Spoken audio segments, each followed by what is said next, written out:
다음 중 변수 간의 관계에 대한 설명으로 옳지 않은 것은입니다. 자, 이별량입니다. 변수 두 가지죠. 두 개죠. 두 가지 사이의 관계를 알아보는 것이 이별량 관계라고 합니다. 그러면 셋 이상이면 다별량이다 이렇게 말합니다. 긍정적 관계가 있습니다. 이걸 정적 관계라고도 합니다. 한 변수의 값이 증가하면 똑같이 증가하는 겁니다. 다른 변수의 값이. 그래서 긍정적 상관은 증가하면 증가하고 감소하면 감소한다 했죠. 가르쳐 드린 적이 있습니다. 부정적 관계를 부적 관계라고도 합니다. 부적 관계는 지그재그죠. 한 변수의 값이 증가하면 다른 변수의 값은 감소하는 겁니다. 증가하면 감소하고 감소하면 증가하는 것이다. 이게 바로 부적 상관관계라고 합니다. 다 맞습니다. 상관관계의 강도가 나왔습니다. 베타가 아닙니다. 감마라고 하는 기호를 쓰죠. 감마라는 기호를 씁니다. 감마는 아시죠? 마이너스 1에서 플러스 1 값을 갖습니다. 절대값이 크면 클수록 상관이 있다라고 하죠. 그러니까 1에 가까울수록 마이너스 1이든 플러스 1에 가까울수록 상관이 있다. 이쪽은 무슨 상관? 부적 상관. 이쪽은 무슨 상관? 정적 상관이 있다. 이렇게 해석하는 것입니다. 인과관계는 비대칭적 관계여야 합니다. 맞습니다. 인과관계를 원인과 결과라고 합니다. 원인이 앞에 와야 됩니다. 이렇게. 근데 반대로 되면 돼야 안 되는 겁니다. 하나는 성립하고 하나는 성립하지 않아야 됩니다. 따라서 이걸 비대칭이라 이렇게 말합니다. 비대칭이다. 꼭 기억하시기 바랍니다. 30번의 답을 4번으로 처리하시기 바랍니다. 상관관계의 강도는 감마라는 기호를 쓰고 감마는 마이너스 1에서 플러스 1 값을 갖습니다. 자, 30번의 답 해결했습니다. 31번 문제 들어갑니다. 31번 문제는 다음 보기 중 척도를 사용하는 이유입니다. 척도는 측정 도구라고 합니다. 측정 도구는 대개 양적 연구에서 사용하는 질문지입니다. 척도를 사용하는 이유로 옳은 것은입니다. 우리 전공 서적에 보면 척도 사용 이유 이 네 가지가 기록되어 있습니다. 보시죠. 하나의 단순 지표로 제대로 측정해내기 어려운 복합적인 개념들을 이 척도 측정 도구는 측정할 수가 있습니다. 그래서 척도를 측정 도구라고 합니다. 여러 개의 지표를 하나의 점수로 나타낼 수 있는 게 척도입니다. 자료의 복잡성을 덜어줄 수가 있습니다. 그래서 척도라는 게 필요합니다. 변수에 대한 양적의 동그라미, 변수에 대한 양적인 측정치를 제공함으로써 정확성을 높이고 통계적인 조작도 가능합니다. 자, 통제도 가능하고 통계도 가능합니다. 통제든 통계든 다 가능합니다. 우리가 통계 프로그램을 이용해서 어떠한 변수를 통제할 수도 있습니다. 그리고 그 통계 프로그램으로 통계를 낼 수도 있습니다. 즉 양적인 측정치를 낼 때 활용할 수 있는 겁니다. 답원 지문도 맞습니다. 측정치나 측정 도구의 오차를 줄이고요. 타당성과 신뢰도를 높이는 것이 바로 척도라고 합니다. 표준화된 척도란 말 들어보셨죠? 바로 표준화된 척도가 측정치나 측정 도구의 오차를 줄이고 타당도와 신뢰도도 높이는 것입니다. 이것이 척도입니다. 가나다라 모두 선택하셔야 됩니다. 답은 5번이 됩니다. 척도를 사용해야 되는 이유, 필요성인데요. 알아두실 필요가 있습니다. 자, 이제 32번 문제 들어갑니다. 답은 5번이었습니다. 자, 32번 문제 가설에 대한 부분입니다. 자, 가설의 동그라미 옳은 것은입니다.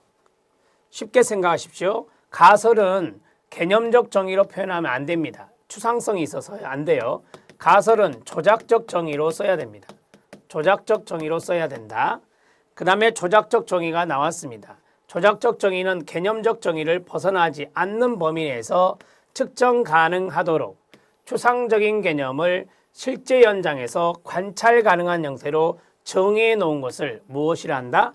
조작적 정의라 한다. 이렇게 정리하고 있습니다. 맞습니다. 가설에는 추계성이 있습니다. 뭐뭐일 것이다. 추상성이 있지 않습니다. 명확성이 있습니다. 구체성이 있습니다. 구체성이라 해야 됩니다. 명확성이 있고 문제 해결성이 있고 상호 연관성이 있고 검증 가능성의 특성이 있으며 조작적 정의로 기술하는 것이다. 가설은 그렇습니다. 그러나 가설은 구체성이 있어야 되니까 이 추상성 때문에 틀렸습니다. 상호 연관성은 변수 간 연관성을 말합니다. 두 변수 이상의 잠정적인 진수를 가설이라 하는데 변수 간의 연관성이 있어야 된다는 겁니다. 변수 간의 연관성은 아시죠? 선행 연구에 기초해야 된다는 겁니다. 선행 연구를 기반으로 해야 된다는 것입니다. 자, 3번은 여기가 틀렸고요. 4번 들어갑니다. 4번, 5번 이 지문 잘 알아놓으셔야 되고요. 32번 문제 별표. 이종 오류는 유의 수준을 의미하는 것으로 벌써 틀렸죠? 유의 수준과 연관성이 있는 것은 바로 일종 오류입니다. 일종 오류와 연관성이 있는 것을 써보겠습니다. 일종 오류는 알파의 오류라고 합니다. 일종 오류는 유의 수준과 연관성이 있습니다. 일종 오류는 이 귀무가설이 참입니다. 그러면 귀무가설이 참입니다. 귀무가설을 채택해야 되죠. 참이니까. 그런데 귀무가설을 기각합니다. 귀무가설을 기각했을 때의 오류를 우리가 보통 일종 오류라고 이야기합니다. 참인데 기각했으니 잘못한 거 아닙니까? 자, 이제 끝까지 보죠. 귀무가설이 사실인데도 귀무가설을 기각한 경우를 말한다. 귀무가설이 사실인데도 귀무가설을 기각한다. 맞습니다. 앞에 주어가 틀렸습니다. 일종 오류는 그래야 됩니다. 자, 이종 오류를 한번 해보겠습니다. 이종 오류는 베타의 오류라고 합니다. 이종 오류는 베타의 오류라고 합니다. 이거는 통계적 검정력과 연관성이 있습니다. 통계적 검정력과 연관성이 있습니다. 이것은 반대로 생각하시면 됩니다. 이종 오류를 위에다 쓰겠습니다. 이종 오류는 이걸 반대로 쓰면 귀무가설이 거짓입니다. 귀무가설이 거짓입니다. 그러면 귀무가설은 기각돼야 됩니다. 그런데 귀무가설을 채택하는 경우입니다. 귀무가설을 채택하는 경우 이러한 것들을 우리가 바로 이종 오류라고 이야기합니다. 이종 오류는 통계적 검정력과 연관성이 있다 그랬죠. 이거는 표본의 크기가 중요합니다. 표본의 크기가 표본의 순대, 표본 집단의 구성은 순대요. 표본의 크기가 크면 클수록 통계적 검정력은 올라갑니다. 통계적 검정력이 올라간다는 것은 이종 오류가 줄어든다는 거죠. 오류는 적을수록 좋은 거니까요. 자, 이렇게 정리해 주시면 되겠습니다. 일종 오류는 표본의 크기가 적절한 경우 오차가 줄어든다. 일종 오류가 아니라 이종 오류가 표본의 크기와 관련성이 있다.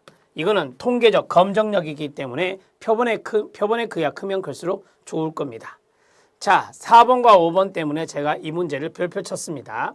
가설에 대한 설명으로 자, 이 가설에 일종 오류, 이종 오류가 나오는 이유는 귀무가설 때문에 그렇습니다. 귀무가설과 상관이 있는 것이 일종 오류와 이종 오류이기 때문에 정리가 되어야 합니다. 답은 2번이 답이 됩니다.